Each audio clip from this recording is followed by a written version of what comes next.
alamat ng atis.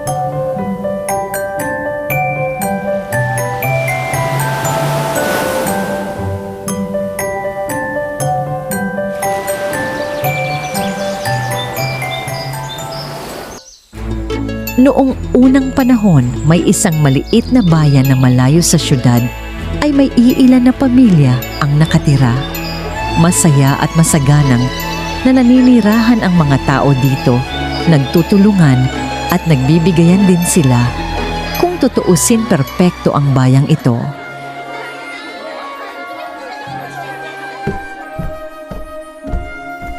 Kabilang na dito ang pamilya ni Mang Pedro at Aling Rosa at ang nag-iisa nilang anak na si Ana na 9 na taong gulang. Buwan ngayon ng pag-aani, kaya si Mang Pedro at ang iba pang mga kalalakihan ay nagtungo sa bukid para anihin ang mga pananim nila. Tuwang-tuwa ang mga tao dahil magaganda ang kanilang ani.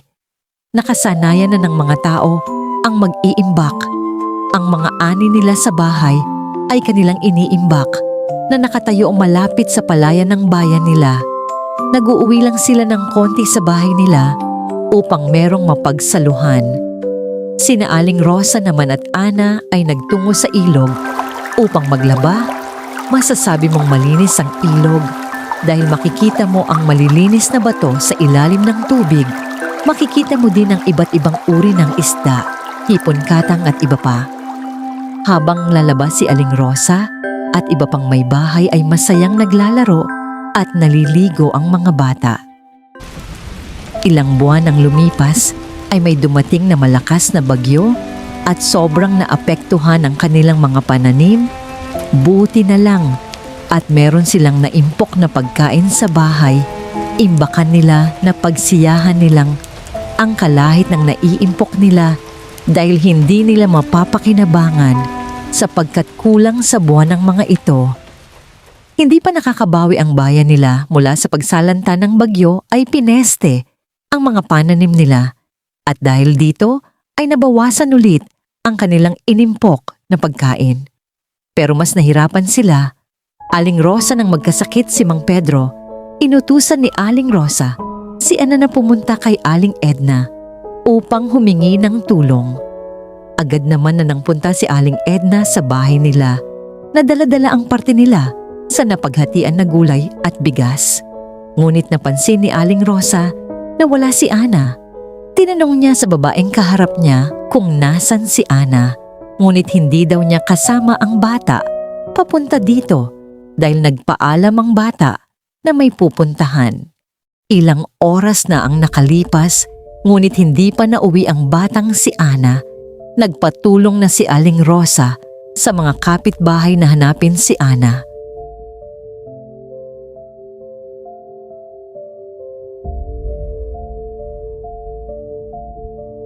Ilang linggo na ay hindi pa nahahanap si Ana. Isang dilubyo na naman ang dumating sa bayan nila. Ang matinding init na ikinatuyo ng mga ilog, batis at palayan na matay ang mga hayop. Nagugutom na din ang mga tao sa lugar nila at ang dating mapagbigay na mga tao ay nag-aagawan na. Isang araw ay umuwi si Ana sa kanyang magulang niya. Kitang-kita sa mukha ng ina ang pagtataka dahil may dalang basket na puno ng mga gulay at prutas. Agad na kumalat ang balita na may dala si Ana na pagkain, kaya sumugod sila sa bahay ni Aling Rosa. Kahit hindi alam ni Aling Rosa kung saan nakuha ni Ana ang mga pagkain, ay binahagian pa rin niya ang mga taong nagkakagulo sa labas ng bahay nila para magbigyan ng pagkain. Kinabukasan ay nagpaalam ulit si Ana na aalis pagtungo sa kagubatan dahil tinawag daw siya ulit nang nagbigay ng pagkain sa kanya. Nakarating na si Ana sa gubat at pumasok sa isang kuweba at lumabas ng may dalang basket na puno ng iba't ibang uri ng gulay. Ngunit hindi niya alam na nakasunod ang mga kababayang niyang walang ibang inisip kundi makakuha ng pagkain. Sinugod ng mga tao ang kuweba at kinuha ang mga pagkain na nasa loob. Paglabas nila ng kuweba ay may narinig siyang malakas ng iyak na babae at unti-unting nagiba ang kuweba. Narinig ni Ana ang malakas na pag-iyak. Alam niya kung saan nanggaling ang tinig na yon, kaya nagmadali siyang tumungo sa kuweba. Sinundan naman siya ng mga magulang niya. Nang makarating na si Ana at magulang niya sa gubat, ay nagulat na lang siya dahil wala na ang kuweba agad. Naman siyang umiyak. Kasabay ng pag-iyak niya ay ang pagbuhos na malakas na ulan. Lumapit ang mga tao kay Ana at humingi ng tawad sa kanya sa pagiging marahas ng mga ito. Pinatawad din man ni Ana ang mga ito. Agad na nagliwanag ang kalangitan at may sumibol na punong kahoy sa ibabaw ng nagibang kuweba. Ang punong kahoy na ito ay tatawagin nating Atiin sapagkat ito ay sa ating lahat, wika ni Ana. Lumipas ang mga panahon ay tinawag na itong Atis.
Ang alamat ng kamatis.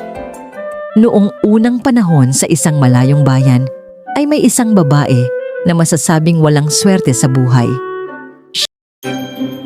I-click ang nasa itaas para mapanood ang buong kwento ng alamat na ito. Maraming salamat! Hanggang sa muli!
Ang alamat ng kamatis. Noong unang panahon sa isang malayong bayan, ay may isang babae na masasabing walang swerte sa buhay. Siya ay si Kamalia. May asawa at mga anak si Kamalia, ngunit siya'y nagtiis ng katakot-takot na hirap.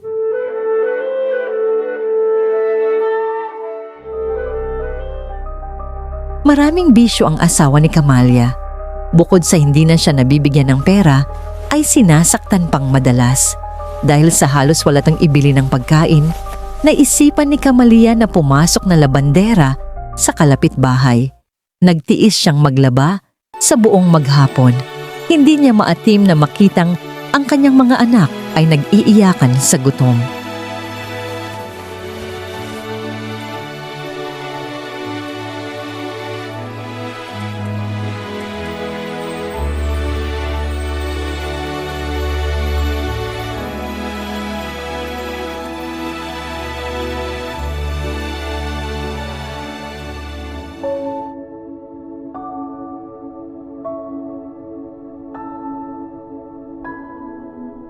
Nang malaman ng kanyang asawa ang paglalabandera niya ay palaging kinukuha ang kinikita niya. Yaoy inuubos lamang sa alak at sugal. Pag hindi naman niya ibinibigay ay sinasaktan siya. May mga kapitbahay na naawa kay Camallia. Madalas ay binibigyan ng mag-iina ng pagkain at mga lumang damit. Gayon na lamang ang galit ng asawa ni Camallia nang mabatid ang tungkol sa pagbibigay tulong. Kundangan ni ayaw nitong tatanggap ang asawa at mga anak ng anumang tulong sa mga kapitbahay. Pinagsabihan si Camallia na pag tumanggap pa ng mga bigay ng kanilang kapitbahay ay siguradong masasaktan siya. Bunga niyon, hindi na binigyan si Camallia ng kahit na anong tulong ng mga mababait niyang kapitbahay. Ayaw nilang masaktan pa ang kaawa-awang babae. Nahabag ang panganay na anak ni Camallia sa kanya, kaya napilitang magtrabaho ito. Pagtatanim doon sa bayan ng kanyang hinarap. Nang matuklasan ama na kumikita ang anak sa pagtatanim, katulad ng ginawa sa kanyang ina, ay kinuha rin niya ang kinikita. At gaya ng dapat asahan, inuubos din sa sugal at alak. Sa gayon, madalas na hindi kumakain ng mag-iina.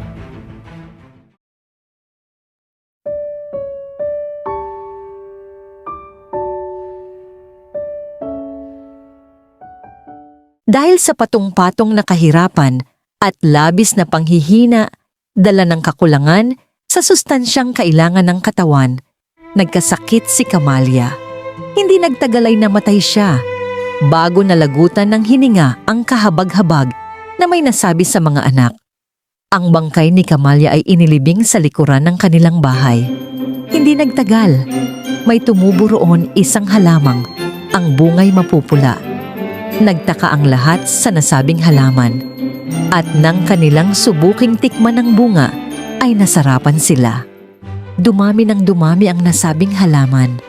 Ang bunga niyon ay naipagbibili ng magkakapatid sa mga tagabayan.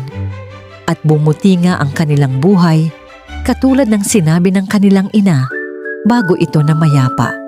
Nagkatotoo rin na nagbago ang ugali ng kanilang ama. Nagsisi ito sa mga nagawang pagkukulang. Minahal na niyang mabuti ang mga anak. Ang halamang nagbigay ng bagong buhay sa mga anak ni Camallia ay tinawag na kamatis. Ito'y kuha sa pangalan ni Camallia at sa kanyang pagtitiis sa buhay. Camallia, pagtitiis. At magmula noon, ang kamatis ay nakilala bilang isang masarap na pagkain at pampalasa sa ulam.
Alamat ng Sinigulas.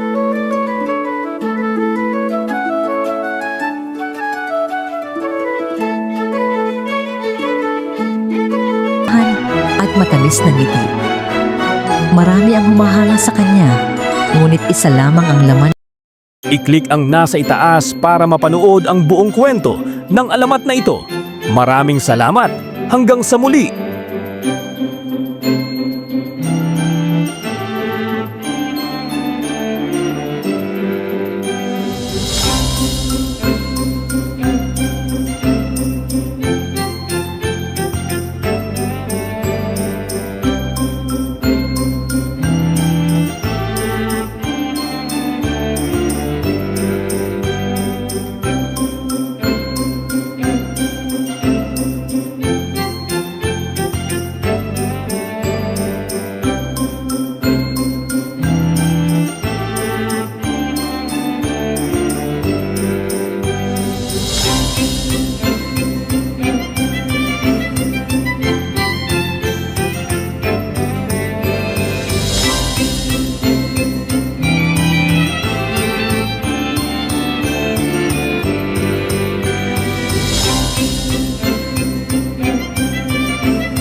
Ang alamat ng Sierra Madre.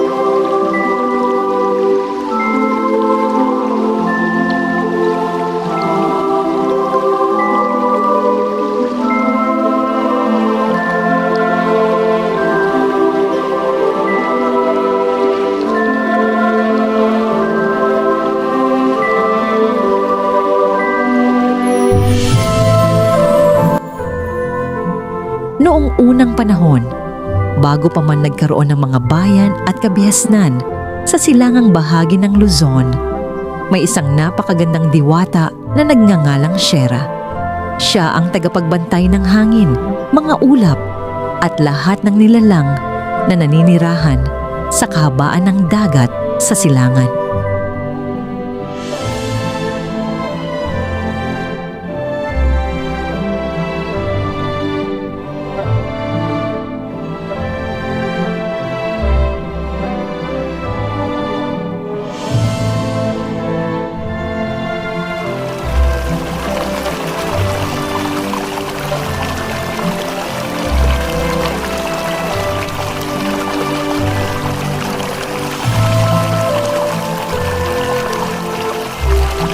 Si Sierra ay kilala sa kanyang busilak na puso. Tuwing may bagyong dumarating mula sa karagatan, ginagamit niya ang kanyang kapangyarihan upang hinaan ang hangin at itabi ang malalakas na alon upang hindi mawasak ang mga tahanan ng tao.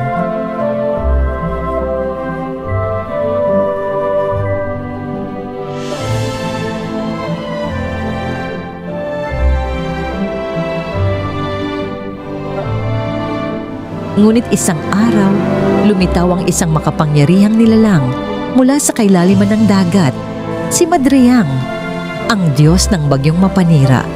Naiinggit siya kay Sierra dahil mahal siya ng mga tao. Dahil dito, nagpasya si Madreang na ipadala ang pinakamalakas niyang unos upang burahin ang mga pamayanan sa baybayin.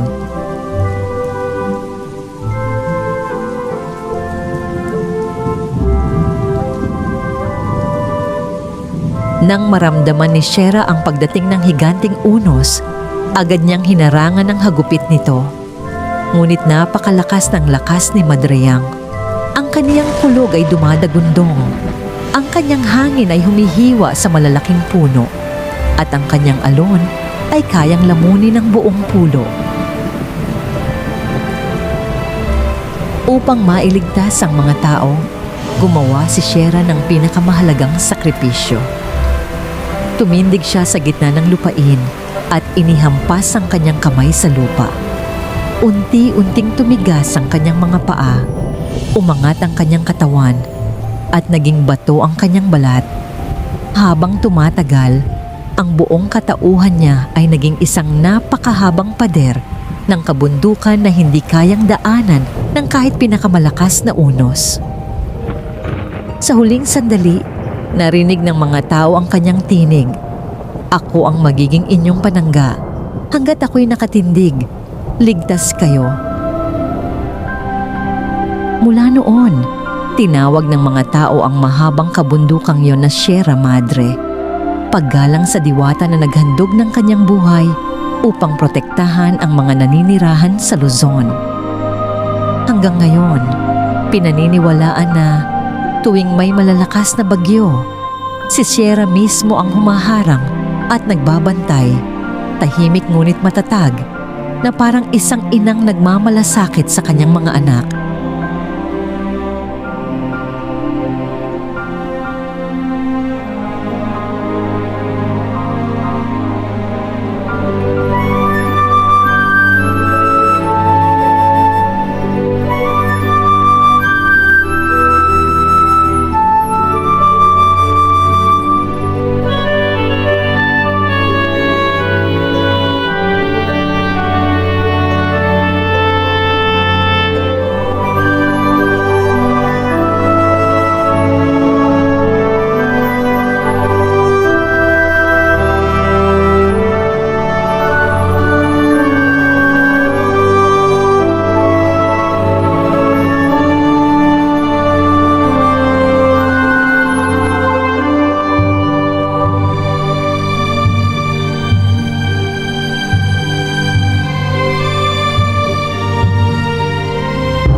Noong unang panahon, may isang maliit na bayan na malayo sa syudad ay may iilan na pamilya ang nakatira.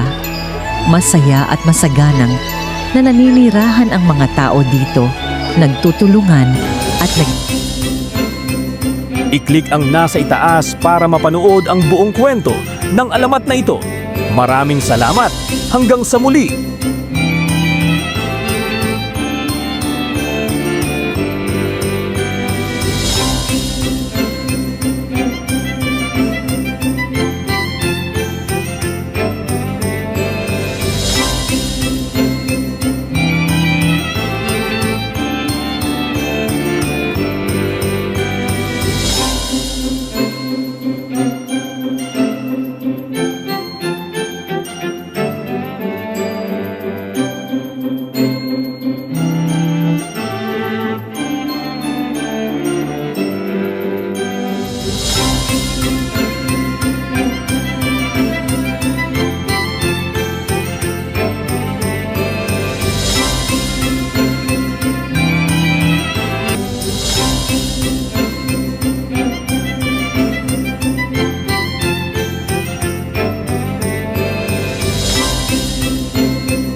Pasko.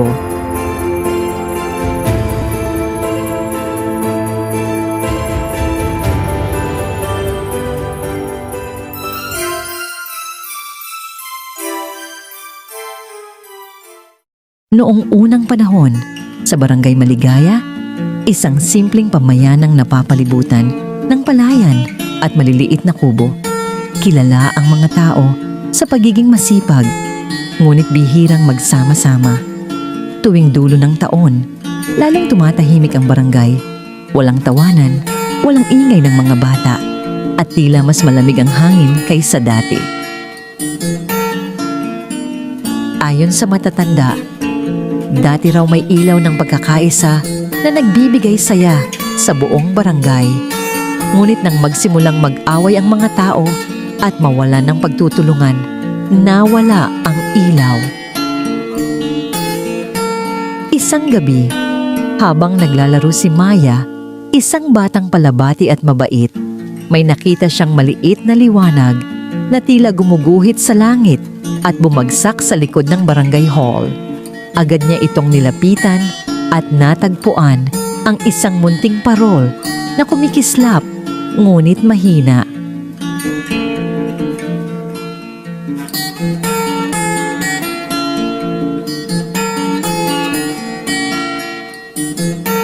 Nagulat si Maya nang marinig ang marahang boses mula rito. Ako ang parol ng ilaw ng pagkakaisa. Nawalan ako ng lakas dahil humina ang pagmamahala ng mga tao sa barangay. Maaari mo ba akong tulungan?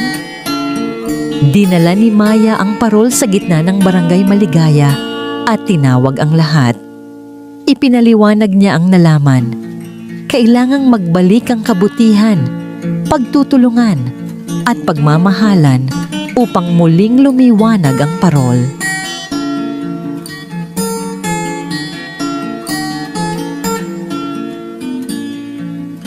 Kaya nagsimulang magbago ang mga residente. Naglinis sila ng kalsada at kanal ng magkakasama. Naghandog ng pagkain ng may sobra para sa mga walang ulam. Nagbalikan ng pagtawanan, kantahan, at pagkakapit-bisig sa bawat bahay.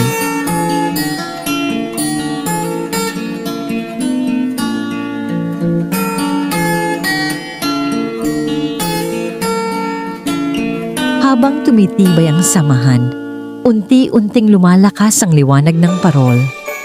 Hanggang sa gabi ng pinakamatinding lamig, lumiwanag ito ng napakaliwanag at tumaas sa himpapawid.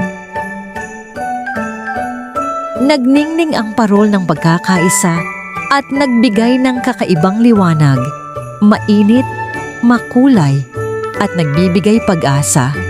Doon ipinanganak ang unang selebrasyon ng Pasko sa Barangay Maligaya.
Salamat ng Sierra Madre.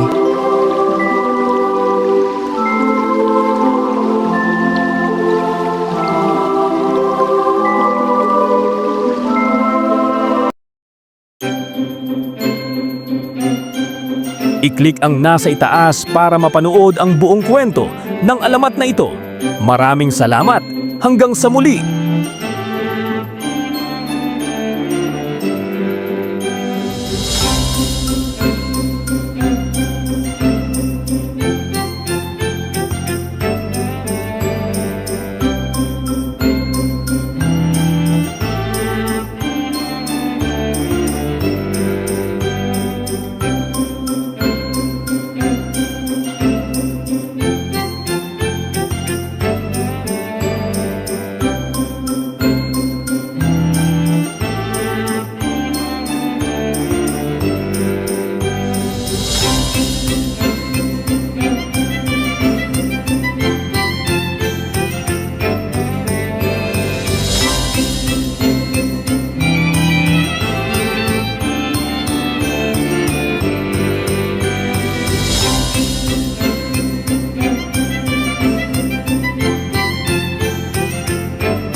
Ang alamat ng hipon.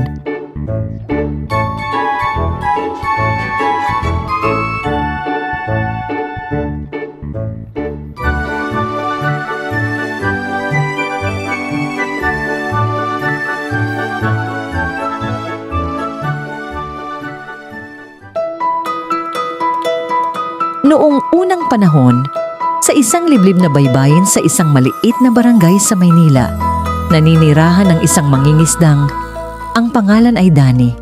Kilala si Danny bilang mabait at matulungin, ngunit may alaga siyang kakaiba. Isang munting nilalang sa dagat na parang isda, ngunit may kakaibang anyo. Ang pangalan nito ay Hipo, na kalaunan ay magiging pinagmula ng salitang hipon. Si Hipo ay hindi pangkaraniwang hayop. Matalino ito at marunong makipag-usap kay Danny. Madalas niyang gabayan ng mangingisda. Tinuturuan niya kung saan may maraming isda, kung kailan ligtas lumaot, at kung anong kagamitan ang dapat gamitin. Dahil dito, naging matagumpay at kilala si Danny bilang pinakamahusay na mangingisda sa kanilang barangay.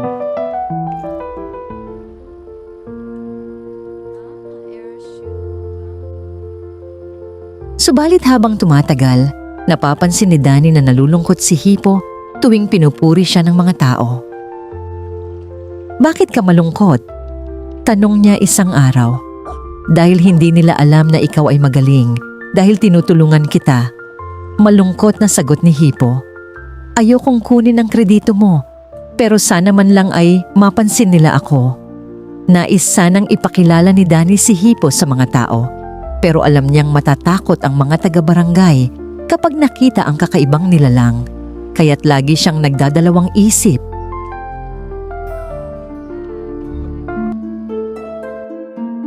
Isang gabi, habang nasa laot sila, dumating ang malakas na bagyo. Lumubog ang bangka ni Danny at muntik na siyang malunod.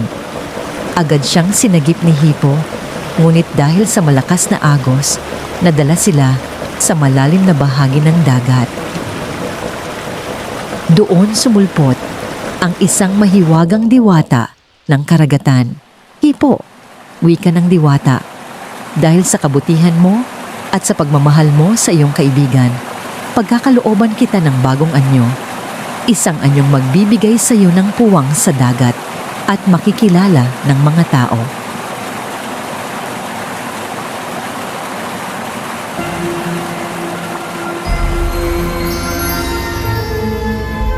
Sa isang kisap mata, nagbago ang anyo ni Hipo. Lumiit siya, nagkaroon ng baluktot na katawan at mahahabang talukap sa gilid. Ang itsura ng mga hipon na nakikita natin ngayon. Nagulat si Danny ngunit masaya. Sa wakas, nagkaroon ng pagkakataong makita ng mga tao ang bagong nilalang na tumulong sa kanya. Kinabukasan, nadatnan ng mga mangingisda sa dalampasigan ang mga maliliit na nilalang na yon. Tinawag nila itong hipon mula sa pangalan ni Hipo, ang munting nilalang na nagligtas kay Danny, at mula noon, naging bahagi na ng dagat at ng hapagkainan ng tao ang hipon. Paalala ng pagkakaibigan, kabutihan at sakripisyong nagmula sa isang munting kaibigan sa dagat.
Pasko.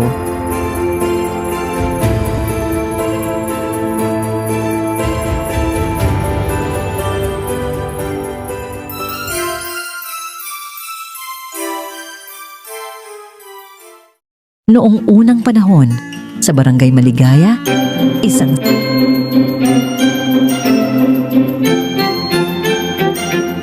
I-click ang nasa itaas para mapanood ang buong kwento ng alamat na ito. Maraming salamat. Hanggang sa muli.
alamat ng presa.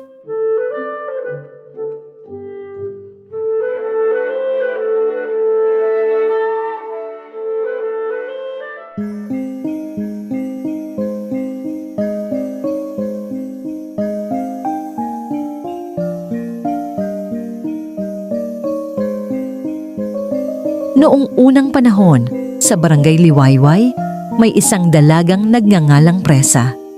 Kilala siya ng lahat sa barangay dahil sa kanyang kabaitan, sipag at pagmamalasakit sa kapwa. Kasama ng kaniyang ina, aktibo sila sa mga gawain ng barangay gaya ng paglilinis, pagtatanim at pagtulong sa mga kapitbahay. May isang araw na nakita ni Presa sa gilid ng kalsada ang isang binatang nanghihina at sugatan. Siya si Juan, isang manlalakbay na napadpad sa Barangay Liwayway. Tinulungan ni Presa si Juan, pinakain, ginamot, at pinagpahinga sa kanilang tahanan.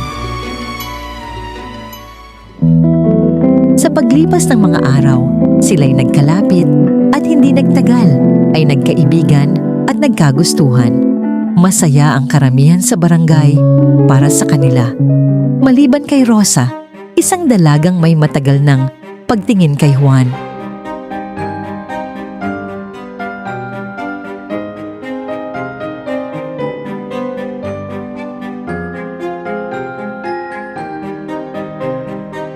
Sa inggit, nagpunta si Rosa sa isang mangkukulam na nakatira sa pinakaliblib na bahagi ng barangay at humiling na mahinto ang pag-ibig ni Presa at Juan.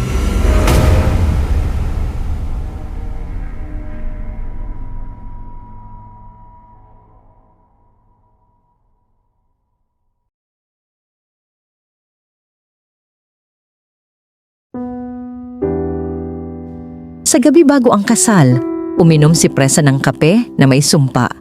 Unti-unti siyang nanghina, ngunit bago siya nalagutan ng hininga, mahina niyang sinabi, "Kung ito ang aking kapalaran, naway may magandang bunga ang aking pag-ibig sa Barangay Liwayway." Kinabukasan, nagluksa ang buong barangay. Habang umiiyak si Juan sa puntod ni Presa, isang halamang may pulang bungang hugis puso ang biglang tumubo. May maliliit na tuldok na parang luha. Tinawag ng mga tao ang prutas na yon na Presa bilang pag-alala kay Presa. Isang dalagang nagmahal ng tapat, naglingkod ng buong puso at nagbunga ng pag-asa para sa Barangay Liwayway.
Ang alamat ng hipon.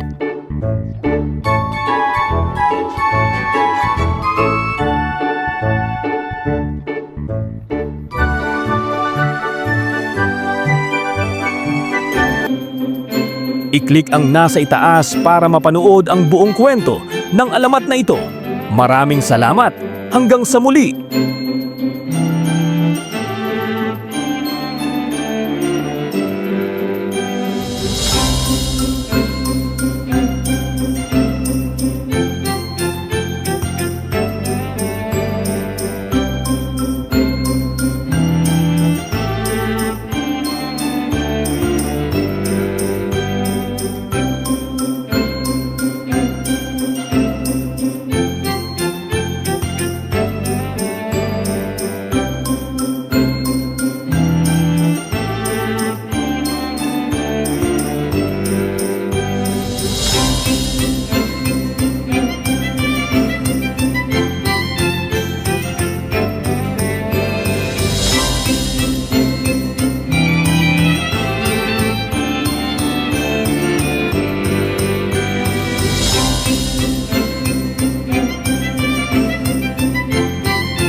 Alamat ng kabayo.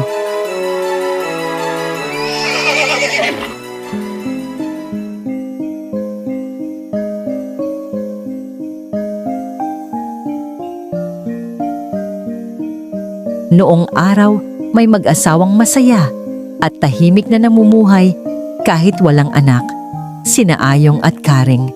Kontento na sila sa isa't isa ng isang araw ay dumating sa kanila ang magandang sorpresa. Buntis si Karing.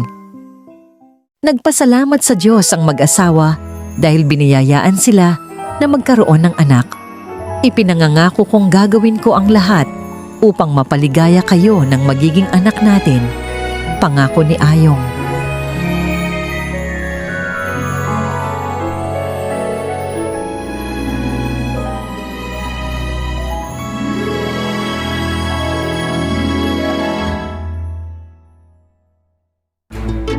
Ilang buwan makaraan ay isinilang ni Karing ang isang malusog na batang lalaki. Nag-iisang anak palibhasa. Sinikap ni na Ayong at Karing na maipagkaloob sa anak ang lahat ng saya at masarap na buhay. Labis nila itong napalayaw kaya lumaking masama ang ugali.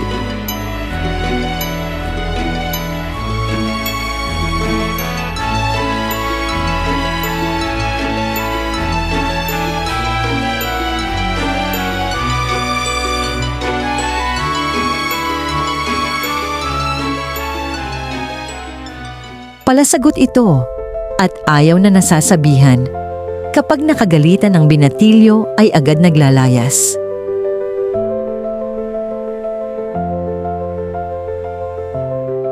Minsan ay hindi natiis ni Ayong ang ginawang pagsagot ng anak kay Karing, kaya pinangaralan niya ang binatilyo. Nang araw ding iyon ay naglayas ito at napadpad sa paanan ng isang bundok.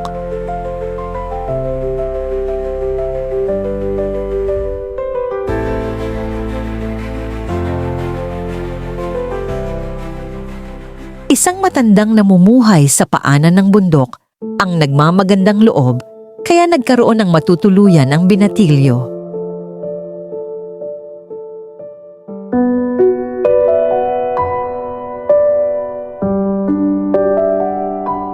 Nang malaman ng matanda na naglayas siya, ay pinayuhan siya nito. Umuwi ka at humingi ng tawad sa mga magulang mo. Hindi mainam na nagtatanim ng galit sa ama mo't ina.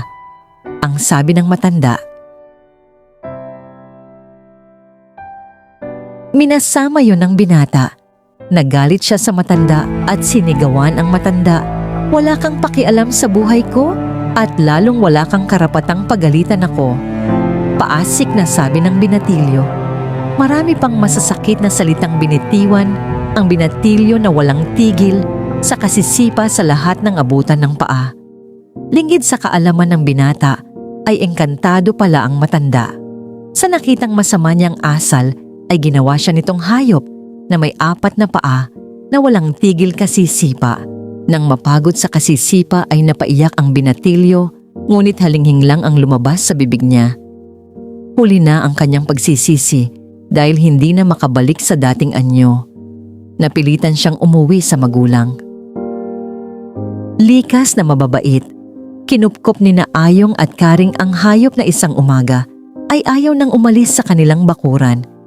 Inalagaan nila ito na parang tao. Naging malaking tulong siya sa ama. Gumaan ang gawain nito at bumilis ang kanilang pag-unlad. Binigyan siya ng pangalan ng mag-asawa. Mula sa Karing at Ayong ay tinawag siyang Kayong, ang pinagmulan sa salitang kabayo.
Ang alamat ng presa.